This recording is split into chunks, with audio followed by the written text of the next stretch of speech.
नमस्कार दोस्तों, Haryana study IQ YouTube channel पे आप सभी का बहुत बहुत स्वागत है। और मेरे पीछे आपको थंबनेल नजर आ रहा होगा जहां लिखा है एचपीएससी एचसीएस 2025-26 और सबसे पहले लिखा है नोटिफिकेशन कब तक आएगा। और एक जेन्युइन प्रश्न है कि नोटिफिकेशन कब तक आएगा। तो मैंने आपको पहले भी बताया था कि 2 महीने पहले बताया था कि पहले टीओएटीओ का पेपर होगा, ट्रेजरी ऑफिसर और असिस्टेंट ट्रेजरी ऑफिसर का। और जिस तरीके से अब एचपीएससी एक्टिव है, आप देखो कि टीओएटीओ की डेट आ गई है, 2023 का पेपर था, 2 नवंबर डेट डिक्लेयर कर दी है। और उसके अलावा और भी बहुत सारे एग्जाम हैं जिनकी डेट डिक्लेयर की है। और अगर हम एचपीएससी के कैलेंडर को भी एक बार देखते हैं तो उसमें भी एचसीएस के पेपर का जिक्र नहीं है। और ये कैलेंडर है आपका, ये नवंबर दिसंबर तक है। तो इसका मतलब ये है कि आपका एचसीएस का पेपर दिसंबर के बाद होगा। तो मोस्ट प्रोबेबली आपका जनवरी लास्ट में या फिर आपका फरवरी के फर्स्ट वीक में आपका ये पेपर होगा। तो अगर जनवरी फरवरी में आपका पेपर होता है तो आप एक चीज देखो कि आपका नोटिफिकेशन है वो लगभग नवंबर में आएगा, क्योंकि नोटिफिकेशन के बाद लगभग 2 से 2.5 महीने का टाइम मिलता है प्रीलिम्स के लिए। एचपीएससी हर पेपर में यही करता है। तो नोटिफिकेशन के बाद अगर 2 से 2.5 महीने का टाइम मिलता है तो अभी आपके पास सही समय है कि आप इस एग्जाम की तैयारी शुरू कर सकते हैं, यदि आप इस एग्जाम के लिए अपीयर करना चाहते हैं। तो इस एग्जाम के लिए कितनी एज होनी चाहिए, कितनी क्वालिफिकेशन होनी चाहिए, कौन कौन सी पोस्ट इसमें आती हैं और इसका सिलेक्शन प्रोसेस क्या होता है, आज हम उन सारी चीजों को जानेंगे, उन सारी चीजों के बारे में देखेंगे। तो जो भी कैंडिडेट इस एग्जाम से रिलेटेड तैयारी कर रहे हैं या फिर तैयारी करना चाहते हैं, ये वीडियो उन सभी के लिए बहुत खास है। चलिए शुरू करते हैं, स्टार्ट करते हैं। तो नोटिफिकेशन कब तक आएगा, मैंने आपको बता दिया कि नोटिफिकेशन आपका नवंबर तक आएगा और आपका पेपर है वो आपका फरवरी और जनवरी के लास्ट या फरवरी की शुरुआत में आपका प्रीलिम्स का पेपर हो जाएगा। तो अगर हम सबसे पहले बात कर लें that who is eligible for this exam, तो एलिजिबिलिटी कंडीशन कहता है कि सिटीजन ऑफ इंडिया और ए सिटीजन ऑफ नेपाल और ए सिटीजन ऑफ भूटान, और उसके बाद भी उसने कहा है Tibetan refugee who came over to India before 1 January 1962 with the intention of the permanently settling in the India. यानी कि ऐसा नहीं है कि केवल और केवल हरियाणा के कैंडिडेट ही इस एग्जाम के लिए एलिजिबल है, नहीं।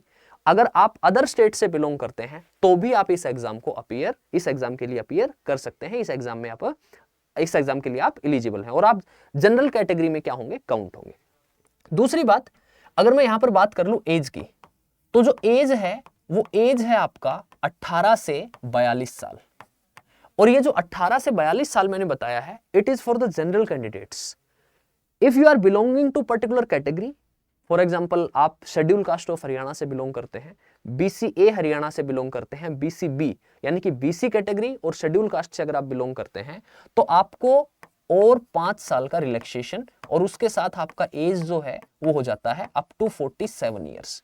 यानी कि अगर आप जनरल कैंडिडेट हैं तो 18 से 42 है, और अगर आप किसी कैटेगरी से बिलोंग करते हैं तो फिर आपकी एज हो जाती है 47 साल तक। ठीक है। दूसरी बात, अगर हम क्वालिफिकेशन की बात करें, एजुकेशनल क्वालिफिकेशन की, तो सिंपल आपका ग्रेजुएशन होना चाहिए।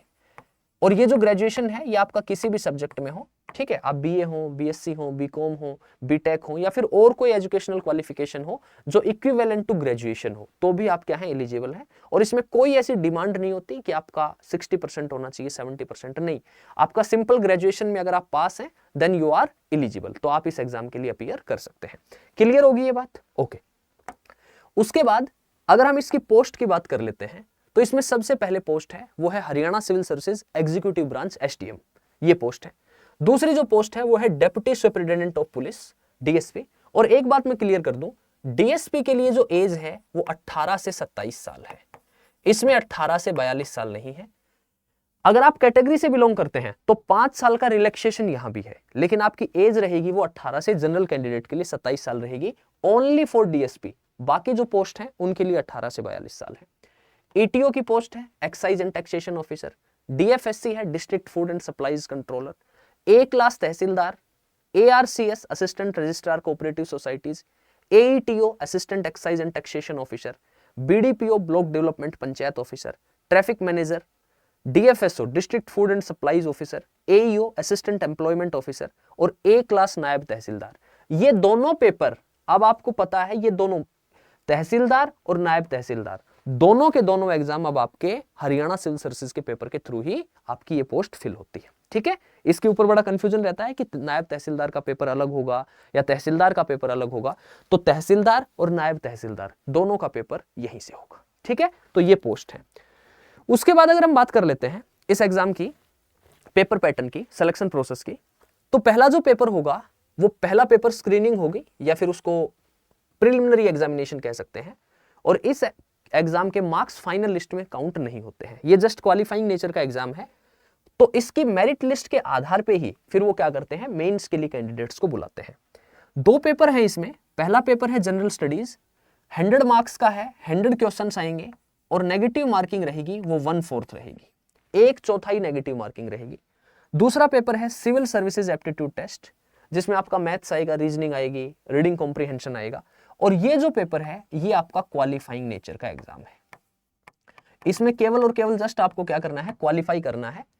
33% मार्क्स, 1/3 मार्क्स लेने हैं आपको, उसके बाद फिर आप चाहे 50 नंबर ले, 55 ले, 60 ले, 70 ले, वो काउंट नहीं होंगे मेरिट लिस्ट में। प्रीलिम्स की जो मेरिट लिस्ट बनती है वो जस्ट आपकी जनरल स्टडीज के पेपर के बेसिस पे बनती है।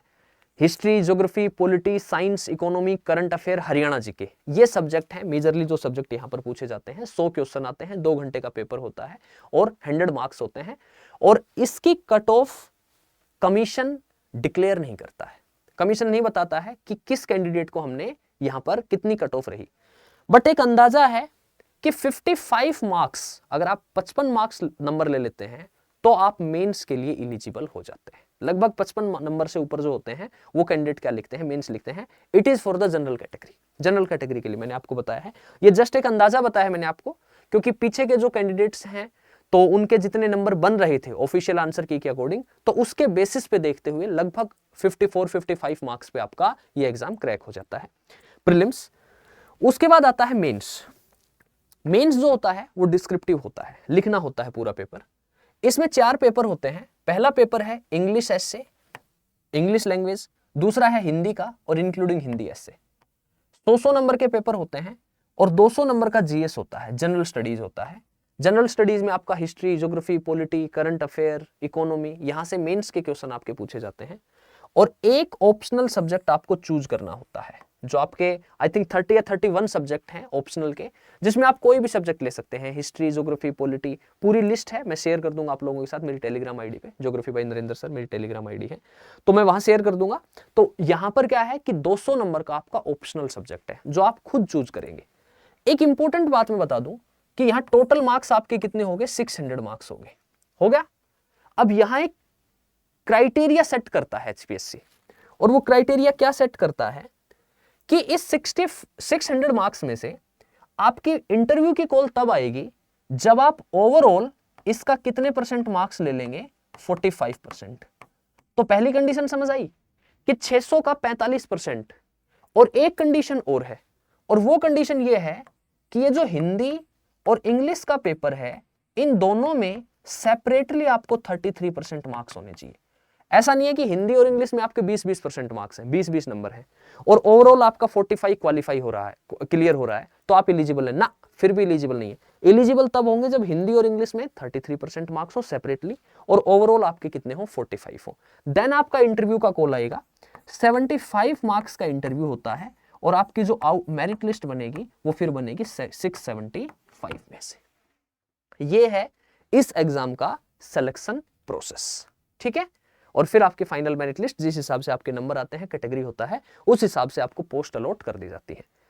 इस बार अंदाजा है कि कुछ हरियाणा सिविल सर्विसेज के जो ऑफिसर्स थे उनका प्रमोशन हुआ है, तो उसका प्रमोशन होने की वजह से इस बार संभावना है कि लगभग 130 के अप्रोक्स, 120-130 के अप्रोक्स आपकी जो नंबर ऑफ पोस्ट है वो नंबर ऑफ पोस्ट लगभग इतनी आएंगी, और जो एचसीएस एग्जीक्यूटिव ब्रांच की पोस्ट है वो शायद इस बार इंक्रीज होके आए, बढ़ के आए। तो अच्छा मौका है आप लोग, यदि आप तैयारी कर रहे हैं, प्रिपरेशन कर रहे हैं, सो ये आपका सिलेक्शन प्रोसेस होता है। क्लियर है बात? ओके, तो ये मैंने आपको सारी चीजें बता दी हैं कि इस एग्जाम के लिए क्या क्या एलिजिबिलिटी होनी चाहिए, कौन कौन सी क्वालिफिकेशन होनी चाहिए, और क्या इसका सिलेक्शन प्रोसेस होता है।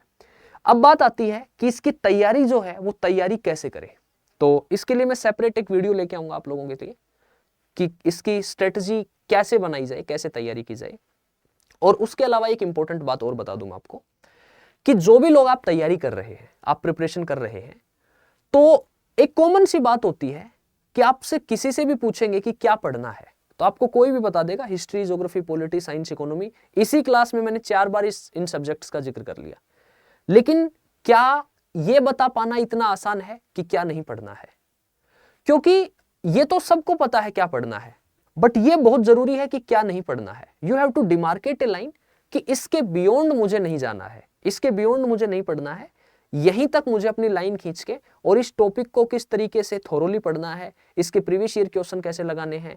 और एक जनरल सी बात होती है कि हम किसी से भी पूछते हैं कि एनसीईआरटी पढ़ लो, तो मैं आपको बता दूं as a student of geography, मैं खुद ज्योग्राफी का एक स्टूडेंट हूं, कि जब आप 11th क्लास की ज्योग्राफी की एनसीईआरटी खोल के देखना, फिजिकल ज्योग्राफी की, और आप 2 दिन में उस किताब को बंद करके ये कह देंगे समझ नहीं आ रही है। क्यों? क्योंकि आपको अगर कोई पढ़ाने वाला हो, आपको अगर चीजें थोरोली करवा दी जाएं, आपको प्रीवियस ईयर क्वेश्चन करवा दिए जाएं और आपको एक सिस्टमेटिक वे में आपको पढ़ाई करवा दी जाए, then it is very easy. तो फिर ये चीजें क्या हो जाती हैं, आपके लिए आसान हो जाती हैं। और ऐसा नहीं है कि सेल्फ स्टडी से पेपर नहीं हो सकता है, बिल्कुल हो सकता है, लेकिन एक और भी बात है कि केवल सेल्फ स्टडी से पेपर नहीं हो सकता। ये भी एक कड़वा सत्य है। आप किसी टॉपर को देख लेना, किसी भी आप जो है ना सेलेक्टेड कैंडिडेट से पूछ लेना कि वो कहीं ना कहीं एक अच्छे संस्थान में जरूर पढ़े होते हैं, जहां से वो एक बार ये पता चल जाता है उनको कि ठीक है किस तरीके से पढ़ना है, कैसे तैयारी करनी है, और वो गाइडलाइन उनको मिलती रहती है, दिशा निर्देशन मिलता रहता है, और उस दिशा निर्देशन के अनुसार वो अपनी तैयारी करते रहते हैं और अल्टीमेटली जो सफलता है वो प्राप्त होती है। तो उन सभी चीजों के लिए आपको पता है स्टडी आईक्यू अपनी क्वालिटी एजुकेशन के लिए जाना जाता है, और स्टडी आईक्यू आपके लिए इस पर्टिकुलरली एग्जाम के लिए, हरियाणा सिविल सर्विसेज के एग्जाम के लिए एक बैच लेके आया है। और ये जो बैच है ये बहुत शानदार तरीके से डिजाइन किया गया है। इस बैच में क्या कुछ मिल रहा है वो हम देखते हैं, वो मैं बताता हूं आपको कि आपको क्या करना है। सिंपली गूगल ओपन करना है। जब आप गूगल ओपन करेंगे आपके फोन में या आपके लैपटॉप में, तो यहां सर्च करना है स्टडी आईक्यू। सबसे पहले लिंक पे जाना है और सबसे पहले लिंक पे जाके यहां सर्च करना है, यहां सेलेक्ट करना है स्टेट पीसीएस, और स्टेट पीसीएस में आपको यहां हरियाणा पे क्लिक कर देना है। जब आप हरियाणा पे क्लिक करेंगे तो यहां आपको बैच दिखाई देगा आरंभ 8.0, जिसमें आपकी प्री, मेंस और इंटरव्यू की तैयारी करवाई जाएगी। प्राइस है 37,999, but there is no need to pay this amount. आपको ये पे नहीं करना है, लेकिन आपको क्या पे करना है, इसका हाफ, और कैसे करना है वो मैं बताऊंगा आपको। पहले आप समझो। व्यू पीडीएफ पे गए तो सबसे पहले देखो इस बैच की शुरुआत 23 अगस्त से हो रही है सुबह 8 बजे। तो रोजाना 8 बजे से 11 बजे तक हमारी क्लासेस होंगी। इस बैच में आपको 1000 प्लस घंटे के लाइव लेक्चर मिलेंगे, जिसमें आपको teacher, history, geography, polity, science, economy, मैंने आपको बताया ना, आपको पूरा थोरोली एक एक मॉड्यूल करवाया जाएगा। आपके पास अगर लाइव अटेंड नहीं कर पाते हैं तो रिकॉर्डेड लेक्चर रहेंगे, जब चाहे आप देख सकते हैं। आपको नोट्स और क्रक्स मिलेंगे, और ये बैच होगा, ये बाइलैंग्वेज होगा, हिंदी में भी होगा, इंग्लिश में भी होगा। आप अपनी तैयारी हिंदी इंग्लिश किसी भी माध्यम से कर रहे हो कर सकते हैं, और ये नोट्स और क्रक्स भी आपको दोनों लैंग्वेज में मिलेंगे, हिंदी में भी और इंग्लिश में भी। और सबसे इंपॉर्टेंट, आपको एक मेंटोर मिलेगा, जिस मेंटोर से आप बात कर सकते हैं। वो आपको बताते रहेंगे टाइमली कैसे पढ़ना है, क्या पढ़ना है, कितना पढ़ना है। उसके अलावा प्रीलिम्स की पूरी टेस्ट सीरीज आपको दी जाएगी, और स्टेट स्पेसिफिक प्रिपरेशन, यानी कि हरियाणा जीके की अलग से आपकी क्लासेस कंडक्ट करवाई जाएंगी। डेली आंसर राइटिंग, क्योंकि जब हम तैयारी करते हैं तो हम लिखना छोड़ देते हैं, और आप लिखना छोड़ देंगे तो फिर मेंस कैसे लिखेंगे। तो उसके लिए स्टडी आईक्यू का इनिशिएटिव है कि आपको रोजाना जो टॉपिक चल रहा होगा क्लास में, उसी से मेंस का एक क्वेश्चन दिया जाएगा।